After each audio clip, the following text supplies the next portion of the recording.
mi fuerza, mi poder, y mi tesoro quieres ser, eres todo para mí. Muy buenas tardes. Gracias, hermanos, a los organizadores de esta actividad por la invitación para participar en la exposición de la palabra de Dios. Gracias a los hermanos de diferentes países que se hacen presentes en esta actividad. Dios les bendiga, y particularmente gracias a aquellos que son invitados y que nos están acompañando en estos días de predicación de la palabra de Dios. A unos y a otros, mis deseos es que las ricas bendiciones de Dios estén sobre ustedes y sobre los suyos. Y hablando de ricas bendiciones, hablando de las enormes promesas de Dios para nosotros, me gustaría que abriéramos nuestras Biblias ahí en el libro de Lucas, capítulo 23. Vamos a estar considerando el versículo 33 y versículo 34, aunque particularmente las palabras dichas por nuestro Señor Jesucristo en el verso 34 son las que nos van a ocupar en la reflexión para esta ocasión. Y dice la Biblia, Lucas capítulo 23, verso 33 al 34. Y cuando llegaron al lugar llamado de la Calavera, le crucificaron ahí, y a los malhechores, uno a la derecha y otro a la izquierda. Y Jesús decía: Padre, perdónalos, porque no saben lo que hacen. Y repartieron entre sí sus vestidos, echando suertes. Hermanos, las autoridades judías habían estado planeando cómo tomar al Señor Jesucristo y buscar cómo que las autoridades romanas lo llevaran a la crucifixión, en virtud de que ellos no podían hacerlo, que lo hubieran hecho con mucho gusto. Les hubiera encantado hacerlo, pero no les era permitido. Y ellos en el capítulo 22, en el versículo 70 y 71, encontraron en la respuesta del Señor Jesucristo a la pregunta expresa: ¿eres tú el Hijo de Dios? ¿Eres tú el Cristo? Y el Señor Jesucristo dijo: vosotros decís que lo soy. Ellos dijeron: ¿qué más queremos? Acabamos de oírle. En Mateo capítulo 26, verso 65 dice, hablando de este mismo caso, que ellos dijeron que el Señor Jesucristo había cometido blasfemia, que en la ley judía, hermanos, eso exigía que el blasfemo muriera. Entonces ellos fueron y buscaron el permiso de las autoridades romanas y buscaron otro argumento que fuera de interés para la autoridad romana, y dijeron en el capítulo 23 y en el versículo 2: a este hemos hallado que pervierte a la nación y que prohíbe dar tributo a César, diciendo que él mismo es el Cristo, un rey. Ahora están buscando que se interese Pilato particularmente en las acusaciones contra el Señor Jesucristo, para que pueda ser constituido reo de muerte. Y aunque Pilato en 1, 2, 3 veces le pregunta al Señor Jesucristo, lo cuestiona y vuelve a decirles a los judíos que vienen demandando su muerte: no encuentro delito en él. 1, 2, 3 veces en el capítulo 23. Y él insiste en dejarlo en libertad, pero ellos están, hermanos, con mayor vehemencia demandando la muerte de nuestro Señor Jesucristo. Dice el versículo 23 del capítulo 23: mas ellos estaban a grandes voces pidiendo que fuese crucificado. Y las voces de ellos y de los principales sacerdotes prevalecieron, más que la autoridad romana. Poncio Pilato, prevaleció su voz y fue llevado el Señor Jesucristo a la cruz del Calvario. Y va una multitud de gente, hermanos, según el verso 27. Le sigue una gran multitud de aquellas mujeres que se dolían y tenían compasión por el Señor Jesucristo, su condición, el momento y lo que terminarían con él. Dice el verso 27, y le seguía gran multitud del pueblo y de mujeres que lloraban y hacían lamentación por él. Y yo les invito, hermanos, yo les invito a que acompañemos a esta multitud de gente que va caminando detrás de aquel que habrá de ser crucificado. Les invito a que vayamos detrás de estas mujeres que lloran y hacen lamentación por el Señor Jesucristo. Y que estemos presentes en el momento cuando el Señor Jesucristo acomoda sus brazos y sus pies para que sea crucificado. Y podamos oír las voces y podamos oír las voces de aquellas autoridades judías, de aquellos soldados y aún de aquellos que están siendo crucificados junto con el Señor Jesucristo, aquellas voces de insultos contra el Señor, y que en medio de esas voces de insultos contra el Señor Jesucristo podamos escuchar la voz del Señor Jesucristo cargada de los sentimientos más nobles por toda la humanidad y particularmente por aquellos que lo crucificaban. Y que podamos escuchar, hermanos, y que podamos conmovernos ante aquel que está colgando de aquella cruz y pensar por un momento, ¿qué estaría pensando yo sobre aquellos que han buscado mi muerte y la han conseguido, cuando ningún mal les he hecho? Cuando el apóstol Pedro, se escribe Lucas capítulo 10, versículo 38, y el apóstol Pedro dice, hablando del Señor Jesucristo, define su estilo de vida en una sola expresión: anduvo haciendo bienes al pueblo. ¿Y por qué termina así? Y si usted estuviera en el lugar del Señor Jesucristo, ¿cuáles fueran sus palabras para con aquellos que demandaron su muerte? ¿Cuáles serían sus sentimientos para con ellos? Si tuviera que dirigirse al Padre, ¿qué pediría para con ellos? Ciertamente, hermanos, cuando sentimos que nos están tratando injustamente, cuando sentimos que no están correspondiendo debidamente como suponemos que deberían corresponder en virtud de que estamos haciendo nuestro mejor esfuerzo por tratar bien a las personas, y que a cambio de ello encontramos traición, maltrato, insultos. No tenemos buenas palabras para con ellos, no tenemos buenos pensamientos. Y eso hace más glorioso que en esa condición, en esas circunstancias, delante de sus propios adversarios, el Señor Jesucristo todavía tiene fuerzas para decir: Padre, perdónalos, porque no saben lo que hacen. Permítanme por un momento utilizar esa declaración del Señor Jesucristo, de las 7 declaraciones que se mencionan en la cruz del Calvario. Perdónalos porque no saben lo que hacen. Veamos la última parte de esta declaración. No saben lo que hacen. ¿Cuántas veces, hermanos? ¿Cuántas veces hemos hecho cosas sin medir la gravedad de nuestras acciones y las consecuencias que éstas nos traerán? Solamente las hacemos. No medimos a quién vamos a ofender, no medimos muchas veces a quién vamos a dañar, no medimos tal vez el daño que nos habremos de causar a nosotros mismos. Solamente las hacemos. No saben lo que hacen. Y al pie de aquella cruz, hermanos, hay gente que no sabe lo que está haciendo.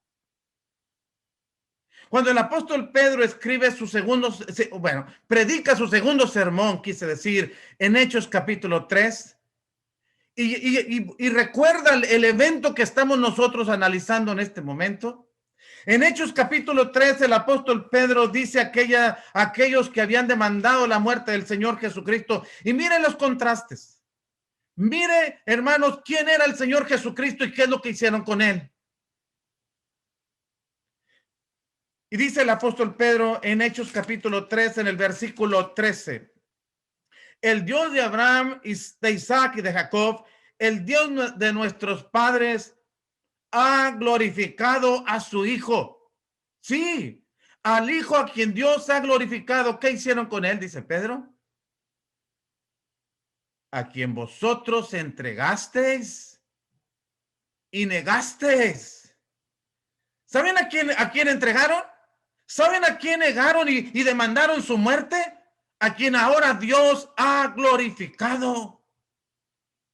Y no solamente eso. ¿Recuerdan ustedes que Pilato insistía en dejarlo en libertad? Aquel que no respeta a Dios, que no tiene conocimiento de Dios, que no conoce las escrituras del Antiguo Testamento, pero que reconocía que este hombre era inocente y insistía en dejarlo en libertad después de azotarlo. ¿Qué hicieron ustedes con él?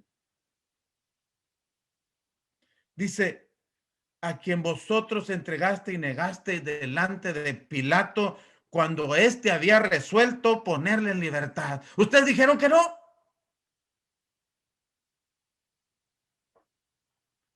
¿Qué hicieron con él? Santo y justo.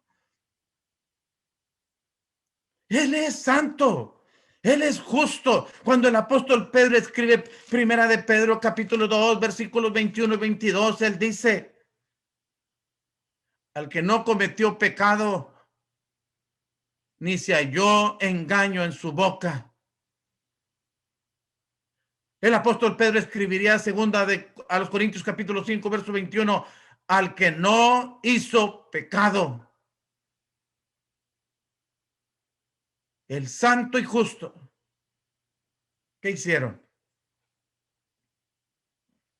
Mas vosotros negasteis, versículo 14, al santo y justo. ¿Y sabe qué hicieron? ¿Qué hiciste con el santo y justo? Pediste que se diese un homicida. Miren lo que acaban de hacer. Rechazaron al que es santo y es justo. Y prefirieron a uno que era homicida. ¿Qué hicieron con el autor de la vida? Versículo 15. Y matasteis. ¿A quién, Pedro? Matasteis al autor de la vida, a quien Dios ha resucitado de los muertos, de los cuales nosotros somos testigos. ¿Puede imaginar lo que los judíos están pensando, están sintiendo en ese momento cuando Pedro los confronta con su realidad, con lo que acaban de hacer de manera ignorante? No desconocían lo que habían hecho, quién era la persona a quien rechazaron, a quien dijeron que no soltara a Pilato, sino que lo crucificara, a quien la elección absurda que hicieron de elegir a un homicida y preferir que el santo y justo fuera muerto. Aquel que les da la vida y vida en abundancia, no solamente física, pero también espiritual, lo mataron. Pero el verso 17 dice, mas ahora, hermanos, sé que por ignorancia lo habéis hecho, como también vuestros gobernantes. Imagina lo que somos capaces de hacer, hermano. Cuando no prestamos atención, la magnitud de mis acciones y sus consecuencias, y la persona contra quien nos estamos levantando.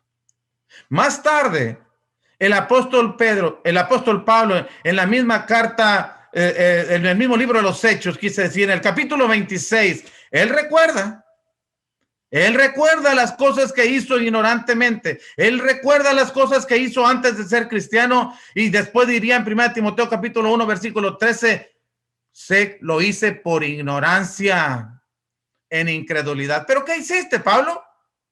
¿Qué es lo que hiciste que afecta tanto tu conciencia y que lo recuerdas constantemente?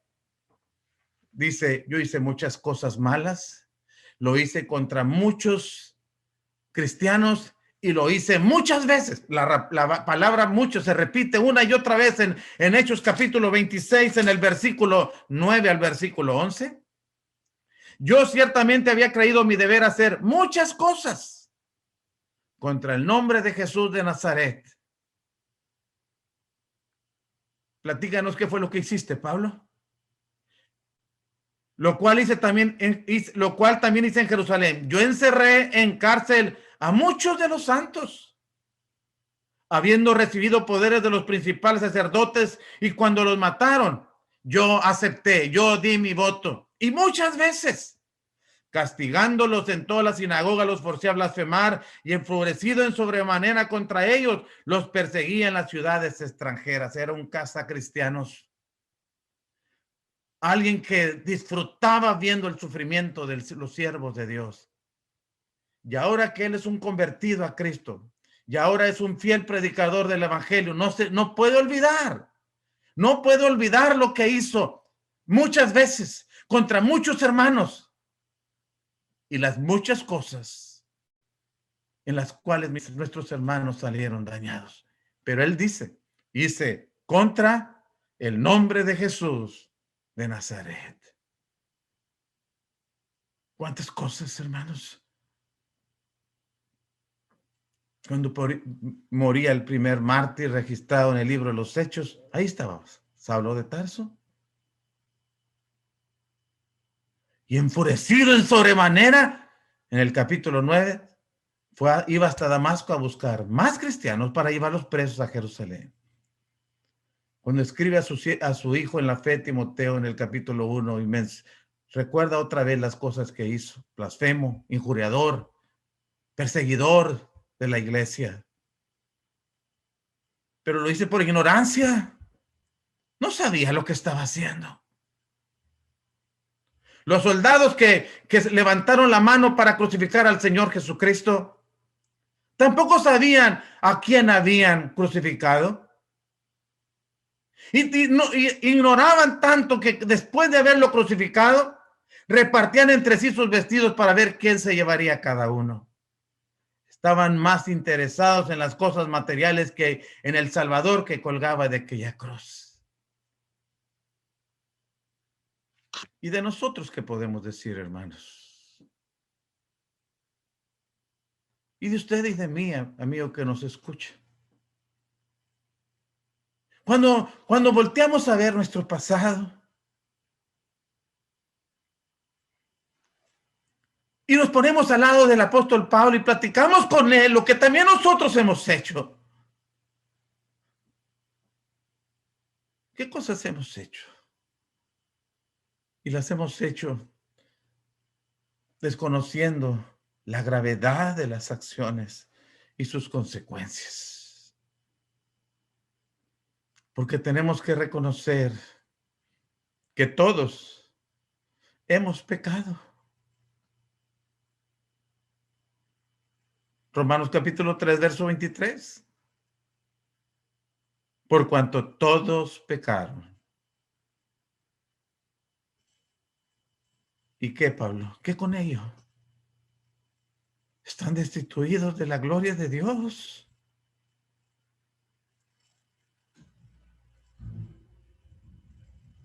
¿Qué significa eso? Que hemos pecado. Que te conviertes en un criminal que merece la pena capital, la muerte. Romanos 6, 23. ¿Qué significa eso? Que por cuanto todos pecaron y están destituidos de la gloria de Dios. Romanos 3, 23, el verso 24, siendo justificados gratuitamente por su gracia, mediante la redención que es en Cristo Jesús. El Señor que colgaba en aquella cruz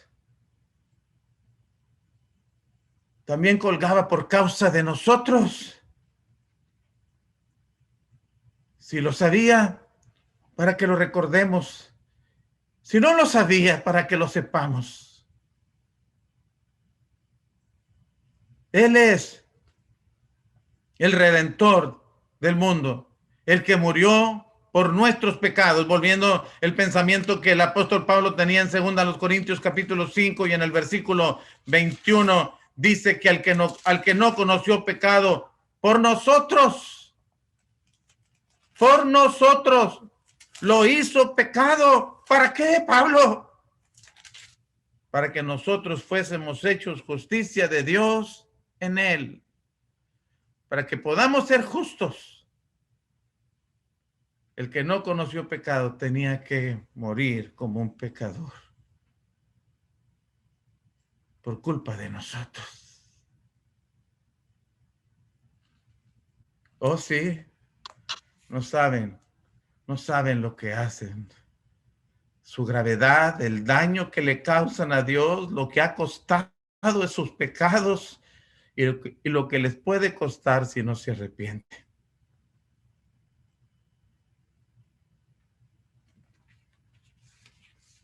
Pero cuando la Escritura dice,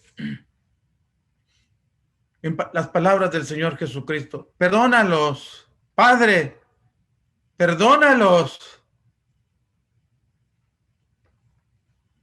Esa oración del Señor Jesucristo, hermanos, también nos manifiesta lo que había en la mente y en el corazón de Dios desde el principio del mundo. Dios sabía cuando creó al hombre y pensó Dios cómo crearlo. Lo creó con capacidad de entender, de razonar, con la capacidad de tener emociones, de amar.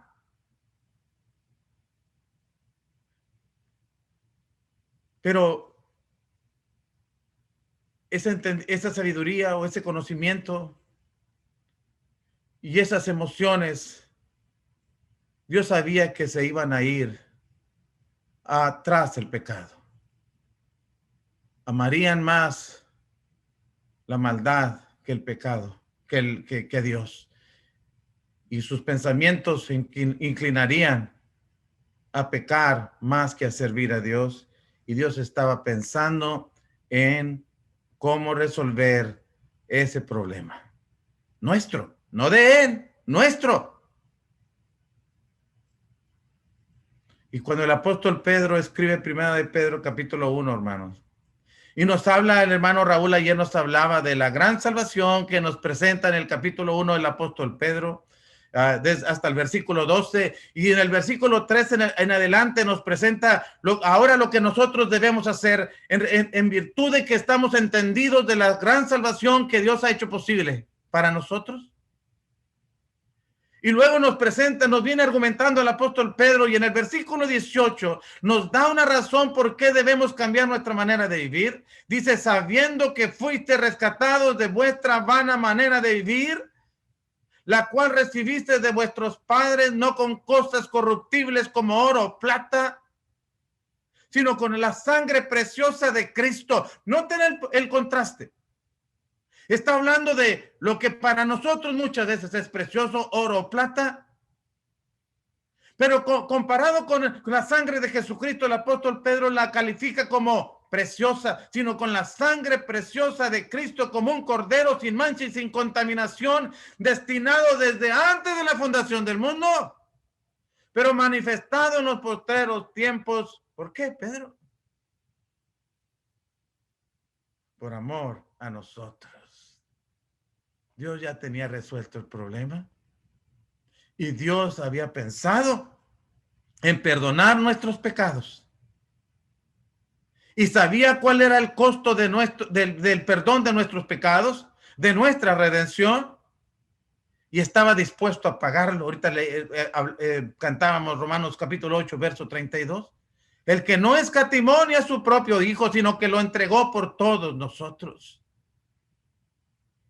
Dios ya tenía resuelto nuestro problema. Dios quería perdonarnos. Hermanos, Dios no es un Dios que está airado en sobremanera y esperando el momento en que toda su ira caiga sobre nosotros por causa de nuestros pecados. Porque Dios nos ama. Y desde el Antiguo Testamento está diciendo, vivo yo, dice el Señor, que no quiero la muerte del pecador, del impío. Yo quiero que el impío se vuelva de sus malos caminos y que viva. Dios no quiere que muramos. Dios no quiere castigarnos. Dios no quiere que nosotros nos perdamos. Dios quiere perdonarnos. Dios no es un Dios indiferente que dijo, bueno, yo te di una capacidad para hacer discernimiento entre lo bueno y lo malo. Yo te di sentimientos de amor para conmigo. Si tú has decidido ir detrás del mundo y has amado más el pecado que a mí, es asunto tuyo. Yo no tengo nada que ver con eso. Dios no es indiferente. Dios está preocupado por nuestra condición, aún por aquellos que fueron autores intelectuales y materiales de la muerte de nuestro Señor Jesucristo, sino también de aquellos que somos responsables de esa muerte por cuanto también hemos pecado. Dios ciertamente aborrece el pecado, pero Dios ama al pecador y está dispuesto a resolver su problema. Y en ese momento, hermanos, en ese momento el Señor Jesucristo estaba muriendo para hacer posible el perdón de nuestros pecados. Él era el Cordero. Él es el Cordero que dice Apocalipsis capítulo 13, versículo 8, el Cordero que fue inmolado desde la fundación del mundo. En la mente de Dios estaba que Cristo muriera porque Dios quiere perdonar nuestros pecados. Y pienso en el momento cuando se lleva a cabo la despedida celestial de Gálatas 4:4, cuando vino el cumplimiento del tiempo, cuando todo estaba listo para que Cristo viniera a este mundo. Dios envió a su Hijo nacido de mujer y nacido bajo la ley para redimirnos.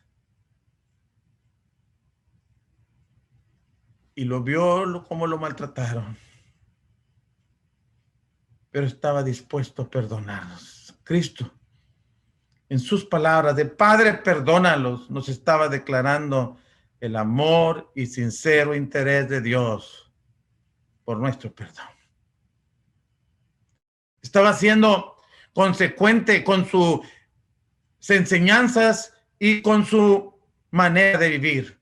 Él enseñó a perdonar. Una y otra vez el Señor Jesucristo enseñó en la oración de Mateo capítulo 6, capítulo 6, y perdona nuestras ofensas como también nosotros perdonamos a los que nos ofenden.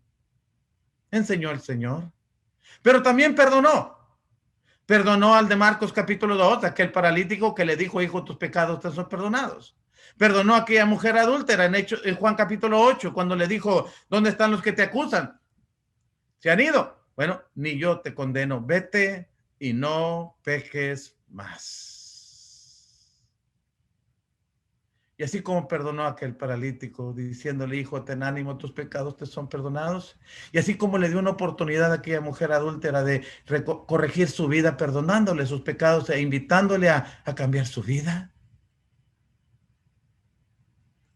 En esos momentos estaba muriendo también por usted y por mí. Nos estaba dando la oportunidad de cambiar, de corregir, de ser perdonados por esas cosas que ni siquiera habíamos puesto atención que estábamos haciendo mal. Sí, perdónalos, porque no saben lo que hacen. Preguntamos, ¿contestó el Padre la oración de su Hijo Jesucristo? 50 días más tarde, bueno, el Señor Jesucristo resucitó, murió, fue sepultado y resucitó de entre los muertos. Se encontró con sus apóstoles en Lucas capítulo 24, en el versículo 45 al 47, pero en el versículo 46 les dice, así estaba escrito y era necesario que el Cristo padeciese y resucitase el tercer día según las Escrituras y que se predicase en su nombre el arrepentimiento y el perdón de pecados en todas las naciones, comenzando desde Jerusalén, y vosotros sois testigos de estas cosas. Ha resucitado y ahora manda a sus apóstoles diciéndoles, vayan y díganle a todo el mundo que en mí hay arrepentimiento y perdón de pecados para todos. 50 días más tarde de la muerte del Señor Jesucristo, el apóstol Pedro se levantaba con aquellos reunidos en la ciudad de Jerusalén y les predica el evangelio, les predica de Cristo en el Hechos capítulo 2, versos 21 en adelante. Y luego en el versículo 36 termina su sermón diciendo, sépase, ustedes que desconocen lo que acaban de hacer hace 50 días, sépase ciertísimamente toda la casa de Israel, que a este Jesús, a quien vosotros crucificasteis, Dios lo ha hecho Señor y Cristo. Cuando la gente oye lo que Pedro les está diciendo, y ellos todavía tienen fresca el momento cuando el Señor Jesús colgaba en aquella cruz por 6 horas, y ahora que el apóstol Pedro les está diciendo, ¿saben a quién crucificaron? ¿Saben quién era a quien hace 50 días ustedes dieron muerte? Es el Señor y es Cristo, el ungido, el Mesías esperado. Ellos dijeron, ¿qué hacemos? Pedro les dijo, arrepentíos y bautícese cada uno de vosotros en el nombre de Jesucristo para perdón de los pecados y recibiréis el don del Espíritu Santo. ¿Qué está diciendo Pedro? ¿Les está ofreciendo perdón? Sí. Jesucristo les dijo, vayan y díganles que en mi nombre hay arrepentimiento y perdón de pecados para todos.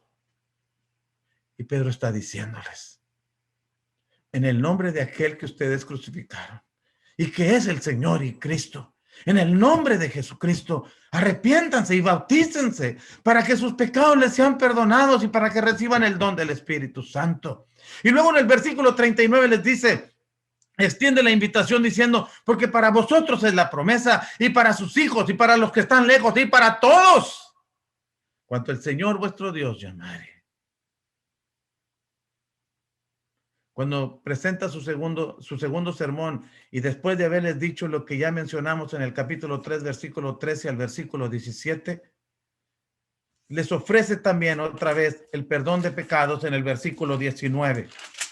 Así que arrepentíos y convertíos para que sean borrados vuestros pecados y vengan de la presencia de Dios tiempos de refrigerio.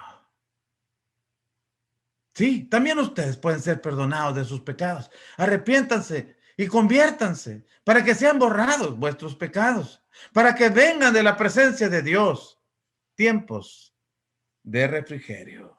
Y Él envía a Jesucristo que os fue antes anunciado. Se estaba extendiendo la oferta de perdón a aquellos por quien Jesucristo estaba pidiendo que Dios les perdonara. Dios está contestando la oración, porque esa era también su voluntad. Dios que quiere perdonar nuestros pecados. Dios no quiere que ninguno se pierda. Hemos leído repetidas veces 2 de Pedro capítulo 3, verso 9. Dios quiere que todos sean salvos. 1 Timoteo capítulo 2, versículo 4. Dios quiere que usted y sus hijos y los que están lejos y todos aquellos a quien Dios llamare por medio del evangelio puedan recibir el perdón de pecados sin importar la cantidad de los pecados que usted haya cometido. Dios está dispuesto a perdonarle todos sus pecados. Sí, Dios contestó la oración de nuestro Señor Jesucristo, porque el sacrificio en aquella cruz del Calvario hizo posible el perdón de nuestros pecados. De manera que no hay duda que Dios quiere perdonar nuestros pecados. Cuando pienso en el momento que el Señor Jesús acomodaba sus brazos, extendía sus brazos y acomodaba sus pies para que fueran clavados en aquella cruz, cuando podía decir cosas en contra de aquellos que lo crucificaban y demandar del Padre que aplicara justicia contra ellos en aquel momento, Y en cambio de ellos salieron aquellas palabras de ternura y compasión por ellos pidiendo perdón. Cuando podía descender como le invitaban, lo desafiaban. Tú que dices que eres el Hijo de Dios, desciende de la cruz para que creamos en ti. Podía hacerlo. Pero cuando veo que no lo hizo, porque no se quiso salvar para salvarnos a nosotros, no puedo más que sentir vergüenza por mis pecados. Y me humilla verlo clavado en aquella cruz. Y no puedo sentir más que amor y respeto por esa sangre derramada. Y si sus labios resecos pudieron pedir perdón por mí, yo también quiero en este momento decirle, yo también te amo, Señor. Y estoy aquí para hacer tu voluntad. ¿Qué quieres que yo haga? Ya hiciste mucho por mí. ¿Qué quieres que yo haga por ti? Y entregar nuestra vida en obediencia humilde al Señor. Porque lo merece. Cuando pienso en lo que el apóstol Pablo decía, el amor de Cristo nos constriñe sabiendo esto, que si uno murió que Cristo murió por todos. Y por todos murió para que el que vive ya no viva para sí, sino para aquel que murió por ellos. Sí. Él merece mi vida porque la dio por mí. Él merece su vida en servicio humilde porque Él lo entregó todo por usted. Por eso en este momento le invitamos en el nombre de Cristo. Arrepiéntase de sus pecados y bautícese para que sus pecados le sean perdonados y viva el resto de la vida que Dios le dé en una vida fiel a nuestro Señor.